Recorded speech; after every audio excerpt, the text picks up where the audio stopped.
प्रस्तुत है इस पुस्तक का अध्याय 6, जिसका शीर्षक है गांव का प्रशासन, पृष्ठ 57 से पृष्ठ 64 तक।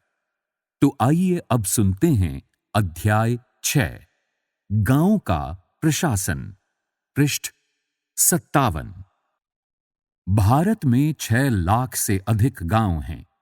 उनकी पानी, बिजली, सड़क आदि की जरूरतों को पूरा करना कोई आसान काम नहीं है। इसके अलावा जमीन के दस्तावेजों का रखरखाव करना पड़ता है और आपसी विवादों को भी निपटाने की जरूरत पड़ती है। इन सब की व्यवस्था के लिए गांव का प्रशासनिक ढांचा होता है। इस पाठ में हम 2 ग्रामीण प्रशासनिक अधिकारियों के काम के बारे में थोड़े विस्तार से पढ़ेंगे।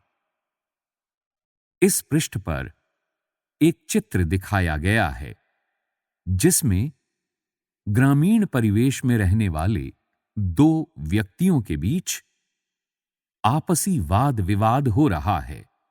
गांव में झगड़ा। मोहन एक किसान है।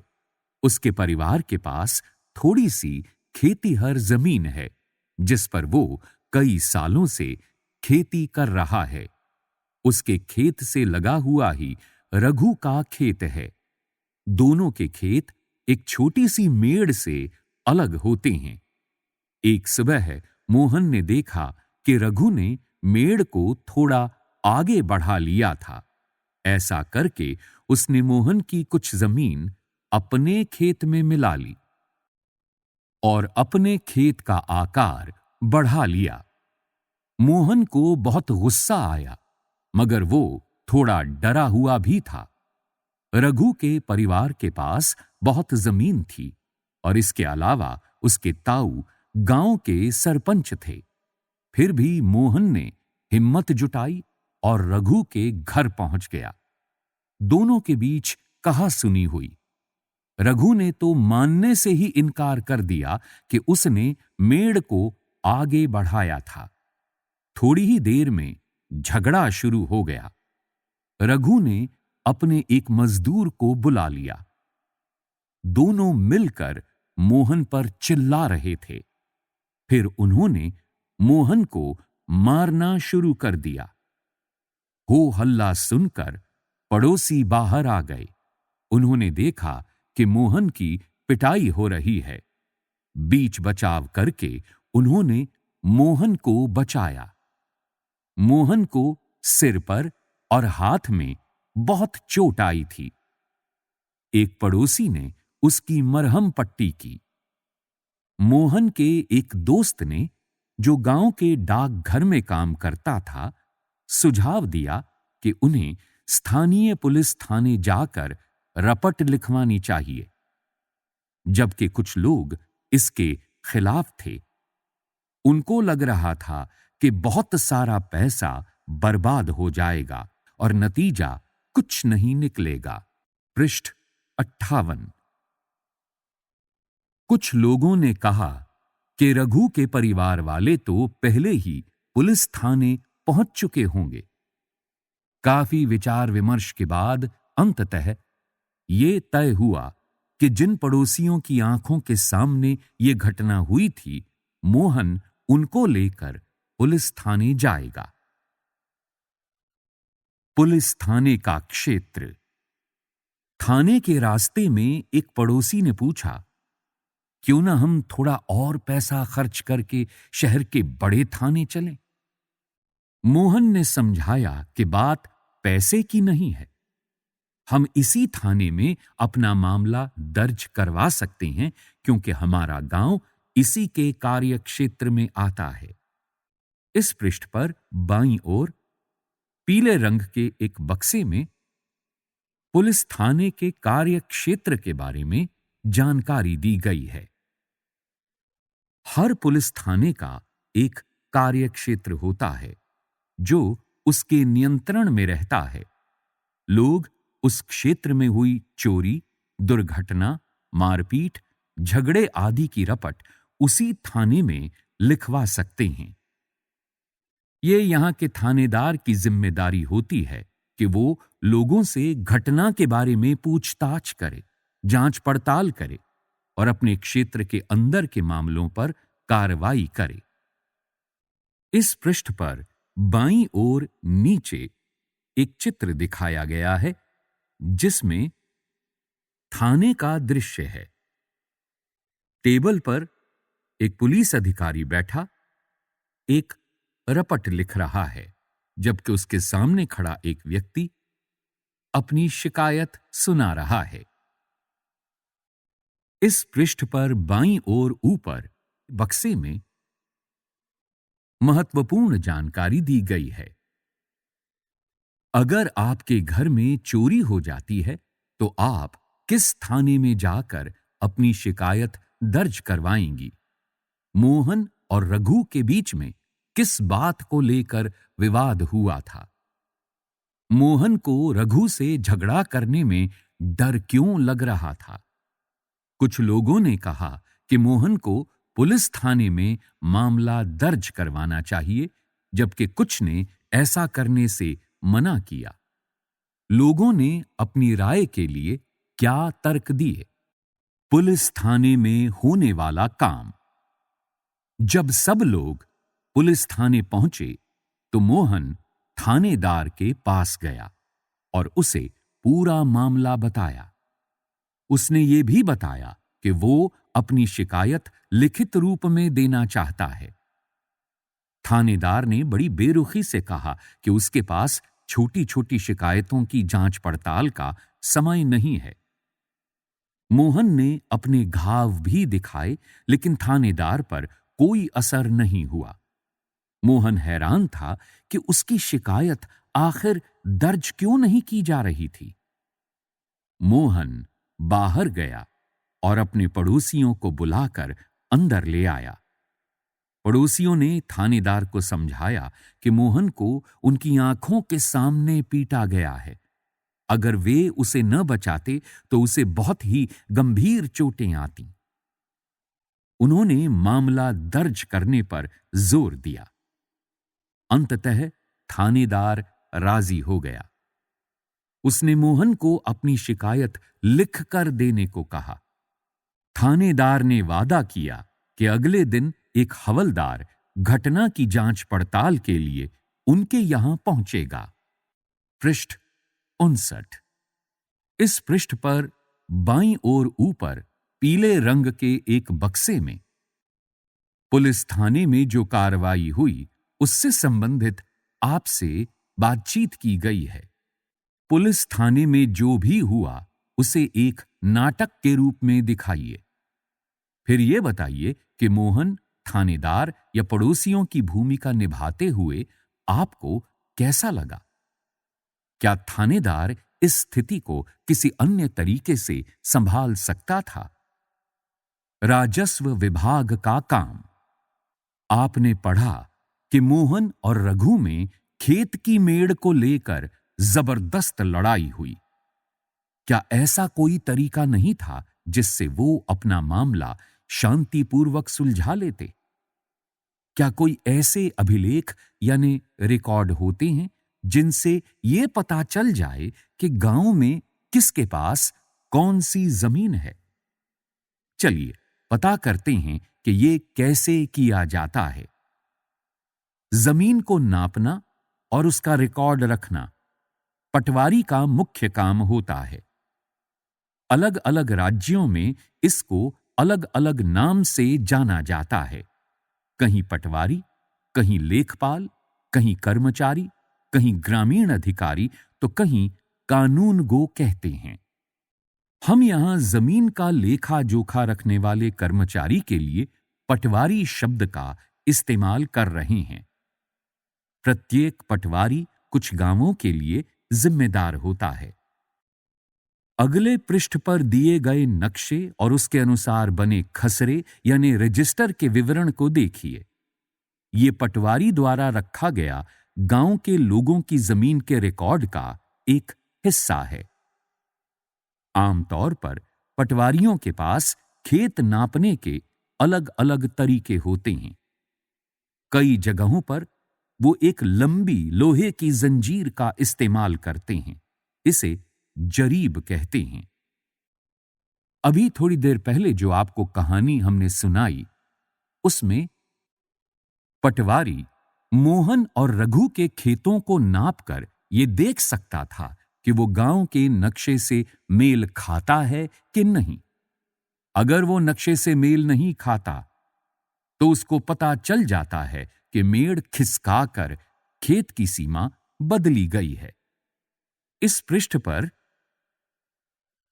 एक चित्र दिखाया गया है, जिसमें खेत के बाहर खड़ा एक पटवारी दो व्यक्तियों से कुछ जानकारी हासिल करके उसे एक कागज पर लिख रहा है।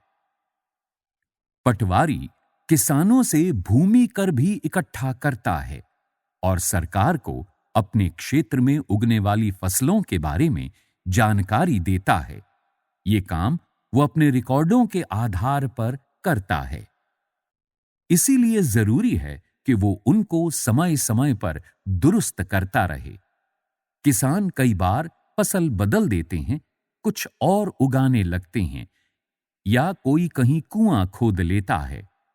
इन सब का हिसाब रखना सरकार के राजस्व विभाग का काम होता है। इस विभाग के वरिष्ठ लोग इस काम का निरीक्षण करते हैं। इस पृष्ठ पर दाईं ओर नीचे हरे रंग के बक्से में कुछ आवश्यक जानकारी दी गई है। अगर आप ग्रामीण क्षेत्र में रहते हैं तो पता कीजिए, आपके क्षेत्र का पटवारी कितने गांवों के लिए जमीन के अभिलेख रखता है। गांव के लोग पटवारी से कैसे संपर्क करते हैं।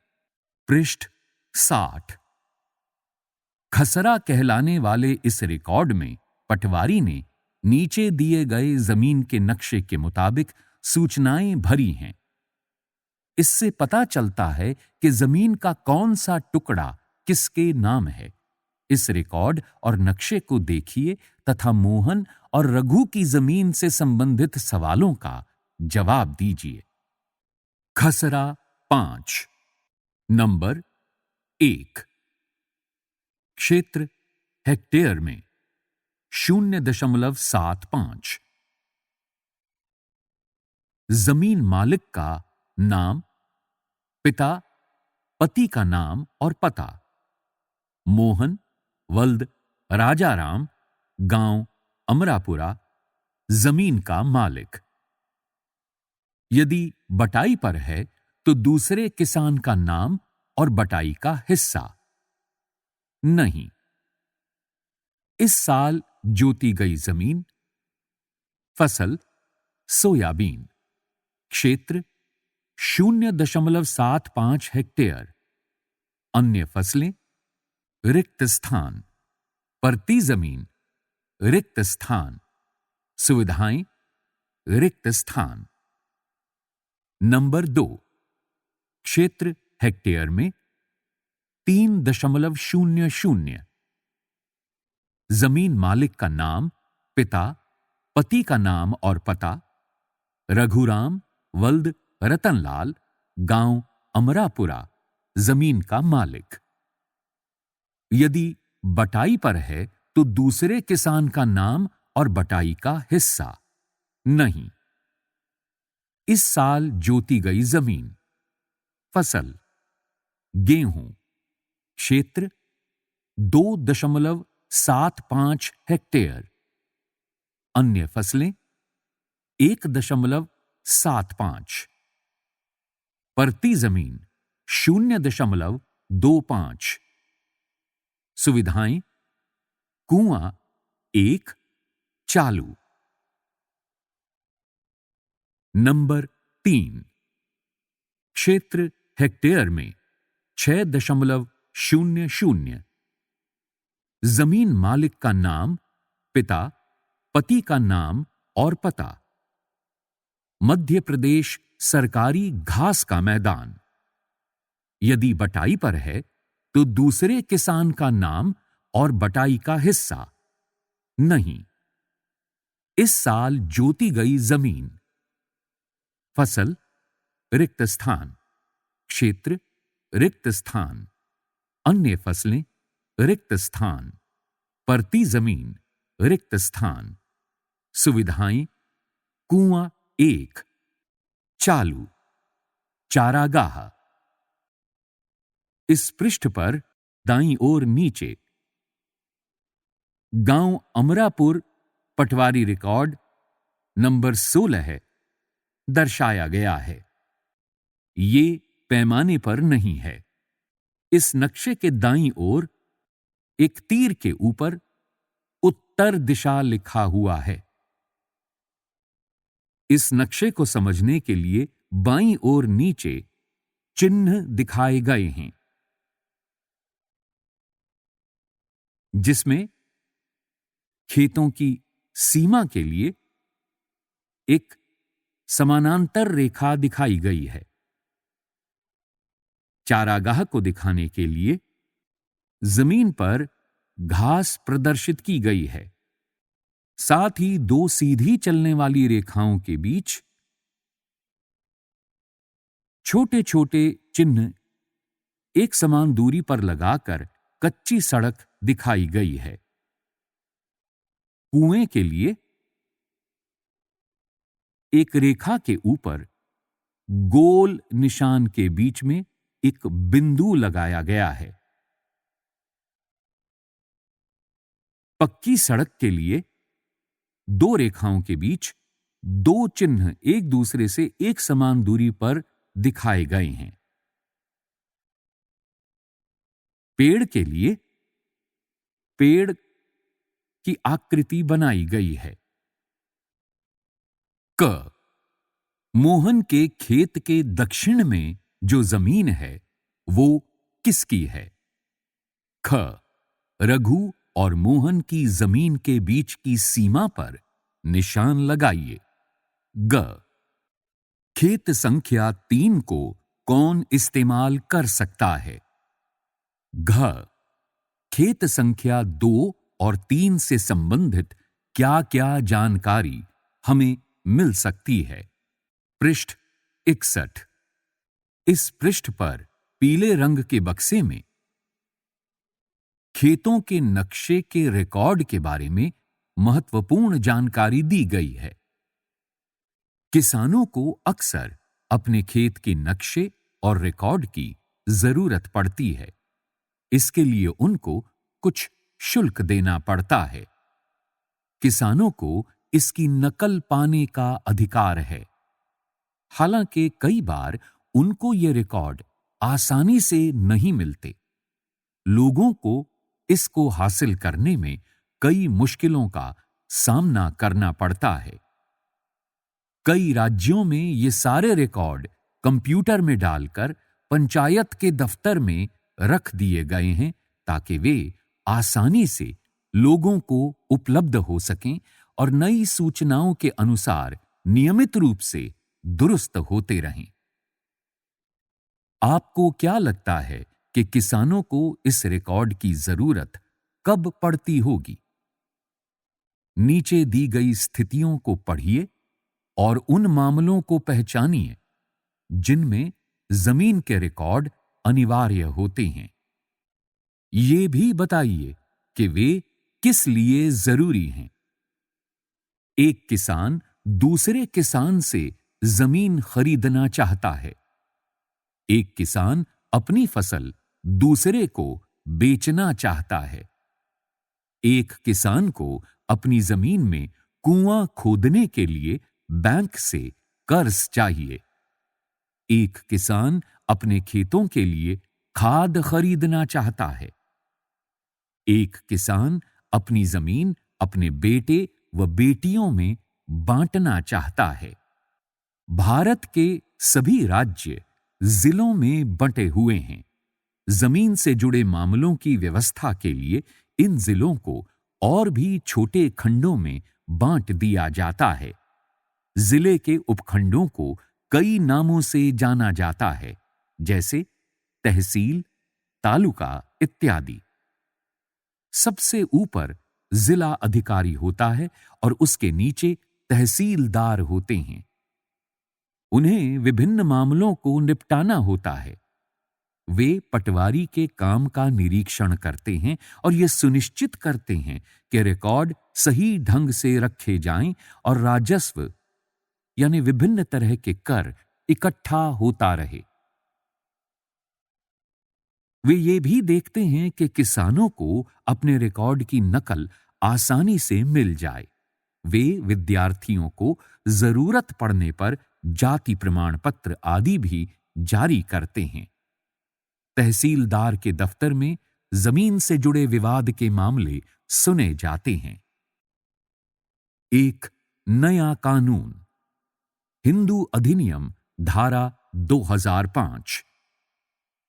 जब हम उन किसानों के बारे में सोचते हैं जिनके पास जमीन है, तो आमतौर पर हमारे ध्यान में पुरुष होते हैं। महिलाओं की हैसियत खेतों के काम में एक मददगार भर की मानी जाती है। उनके बारे में जमीन के मालिक के रूप में कभी नहीं सोचा जाता। अभी तक कई राज्यों में हिंदू औरतों को परिवार की जमीन में हिस्सा नहीं मिलता था। पिता की मृत्यु के बाद जमीन बेटों में बांट दी जाती थी। हाल ही में यह कानून बदला गया है। नए कानून के मुताबिक हिंदू परिवारों में बेटों, बेटियों और उनकी मां को जमीन में बराबर हिस्सा मिलता है। ये कानून सभी राज्यों और केंद्र शासित प्रदेशों में भी लागू होगा। इस कानून से बड़ी संख्या में औरतों को फायदा होगा। उदाहरण के लिए सुधा एक खेतीहर परिवार की सबसे बड़ी बेटी है। वो शादीशुदा है और पास के गांव में रहती है। अपने पिता की मृत्यु के बाद सुधा अक्सर खेती के काम में मां का हाथ बटाने आती है। उसकी मां ने पटवारी से कहा कि जमीन पर अब बेटे के साथ साथ उसका और दोनों बेटियों का नाम भी रिकॉर्ड में आ जाए। पृष्ठ 62। सुधा की मां बड़े आत्मविश्वास के साथ छोटे बेटे और बेटी की मदद से खेती का काम संभालती है। सुधा भी इसी निश्चिंतता में जी रही है कि जरूरत पड़ने पर वो अपने हिस्से की जमीन से काम चला सकती है। इस पृष्ठ पर एक चित्र दिखाया गया है जिसमें एक बाड़ के दूसरी तरफ एक घर बना हुआ है। उस घर के बाहर दो पुरुष खड़े हैं। बाड़ के इस तरफ दो महिलाएं खड़ी हैं। इस चित्र के शीर्षक में लिखा है, एक बिटिया की चाह। विरासत में मिला ये घर पापा को अपने पिता से। यही घर मिलेगा मेरे भैया को मेरे पिता से। पर मैं और मेरी मां, हमारा क्या? बता दिया गया है मुझे, पिता के घर में हिस्से की बात औरतें नहीं किया करती। लेकिन मुझे चाहिए एक घर अपना, बिल्कुल मेरा अपना। नहीं चाहिए दहेज में रेशम और सोना। स्रोत reflections on my family, Anjali Monteiro, TISS, Mumbai. इस पृष्ठ पर नीचे पीले रंग के बक्से में सार्वजनिक सेवाओं के बारे में महत्वपूर्ण सूचना दी गई है। अन्य सार्वजनिक सेवाएं, एक सर्वेक्षण। इस पाठ में हमने सरकार के कुछ प्रशासनिक कार्यों के बारे में पढ़ा, खासकर ग्रामीण क्षेत्र के संदर्भ में। पहला उदाहरण कानून व्यवस्था बनाए रखने के बारे में था और दूसरा जमीन के अभिलेखों की व्यवस्था के बारे में। पहले मामले में हमने पुलिस की भूमिका का परीक्षण किया और दूसरे में पटवारी की भूमिका का। इनके काम का विभाग के अन्य लोगों द्वारा निरीक्षण किया जाता है, जैसे पुलिस अधीक्षक या तहसीलदार। हमने ये भी देखा कि लोग कैसे इन सुविधाओं का इस्तेमाल करते हैं और उन्हें किस तरह की समस्याएं आती हैं। इन सेवाओं का उपयोग कानूनों के अनुसार होना चाहिए। आपने संभवतः सरकार के अन्य विभागों द्वारा दी जा रही सार्वजनिक सेवाओं को देखा होगा। अपने गांव या क्षेत्र के लिए दी जा रही सार्वजनिक सेवाओं की एक सूची बनाइए। दुग्ध उत्पादक समिति, राशन की दुकान, बैंक, पुलिस थाना, बीज और खाद के लिए कृषक समिति, डाक बंगला, आंगनवाड़ी, बालवाड़ी, सरकारी स्कूल, प्राथमिक स्वास्थ्य केंद्र, अस्पताल इत्यादि।